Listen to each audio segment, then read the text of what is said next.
Hi everyone, welcome to coastal Amma's kitchen. ಇವತ್ತು ನಾನು banana puri ಮಾಡ್ತಾಯಿದ್ದೀನಿ. ಇದು ಲಂಚ್ ಬಾಕ್ಸಿಗೆ ಹಾಗೆ ಈವ್ನಿಂಗ್ ಸ್ನ್ಯಾಕ್ಸ್ಗೆ ತಿನ್ನಲಿಕ್ಕೆ ತುಂಬಾ ಟೇಸ್ಟಿಯಾಗಿರುತ್ತೆ.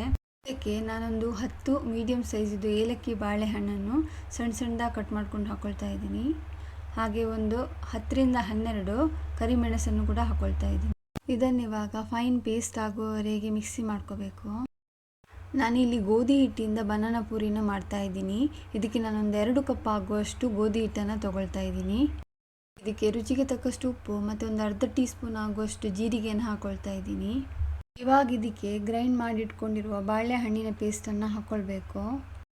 ನಾನಿದಕ್ಕೆ ಸೋಡಾ ಎಲ್ಲ ಯೂಸ್ ಮಾಡ್ತಾ ಇಲ್ಲ, ನಿಮಗೆ ಬೇಕಿದ್ದರೆ ನೀವು ಹಾಕೋಬೋದು. ನಾನು ಹಾಗೆ ಮಿಕ್ಸ್ ಮಾಡ್ಕೋತಾ ಇದ್ದೀನಿ. ಇದಕ್ಕೆ ನಾನು ನೀರೇನು ಸೇರಿಸ್ಕೋತಾ ಇಲ್ಲ, ಬಾಳೆಹಣ್ಣಿನ ಪೇಸ್ಟಿಂದನೇ ಕಲಿಸ್ಕೋತಾ ಇದ್ದೀನಿ. ನಿಮಗೆ ಬಾಳೆಹಣ್ಣಿನ ಪೇಸ್ಟ್ ಕಡಿಮೆ ಆಯಿತು ಅಂದರೆ ಸ್ವಲ್ಪ ನೀರು ಹಾಕಿ ಅಡ್ಜಸ್ಟ್ ಮಾಡ್ಕೋಬೋದು. ಇದನ್ನು ಚಪಾತಿ ಹಿಟ್ಟಿನ ಹದಕ್ಕೆ ಗಟ್ಟಿಯಾಗಿ ಕಲಿಸ್ಕೋಬೇಕು. ಮೇಲೆ ಸ್ವಲ್ಪ ಎಣ್ಣೆನ ಹಾಕಿ ಒಂದು ಅರ್ಧ ಗಂಟೆ ಅಷ್ಟು ಹೊತ್ತು ಹಾಗೆ ಬಿಟ್ಬಿಡಬೇಕು. ಅರ್ಧ ಗಂಟೆ ಆದಮೇಲೆ ಒಂದ್ಸತಿ ಇದನ್ನು ಚೆನ್ನಾಗಿ ಮಿಕ್ಸ್ ಮಾಡಿ ಪೂರಿಗಿಂತ ಸ್ವಲ್ಪ ದೊಡ್ಡ ಸೈಜ್ ಆಗುವ ಹಾಗೆ ಉಂಡೆಯನ್ನು ಮಾಡಿಟ್ಕೋಬೇಕು. ಇವಾಗ ಪೂರಿ ಹದಕ್ಕೆ ಲಟ್ಸ್ಕೋಬೇಕು.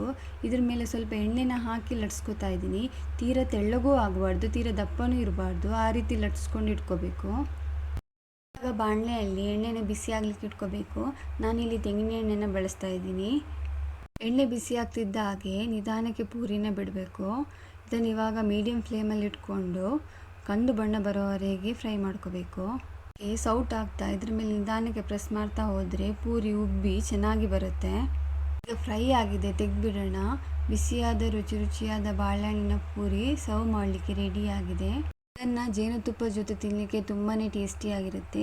ಮಕ್ಕಳಿಗೆ ಲಂಚ್ ಬಾಕ್ಸ್ಗೆ ಹಾಕ್ಕೊಟ್ರೆ ತುಂಬಾ ಇಷ್ಟಪಟ್ಟು ತಿಂತಾರೆ. ಐ ಹೋಪ್ ನಿಮಗೆ ಈ ರೆಸಿಪಿ ಇಷ್ಟ ಆಗಿದೆ ಅಂತ ಅನ್ಕೋತೀನಿ. Thank you.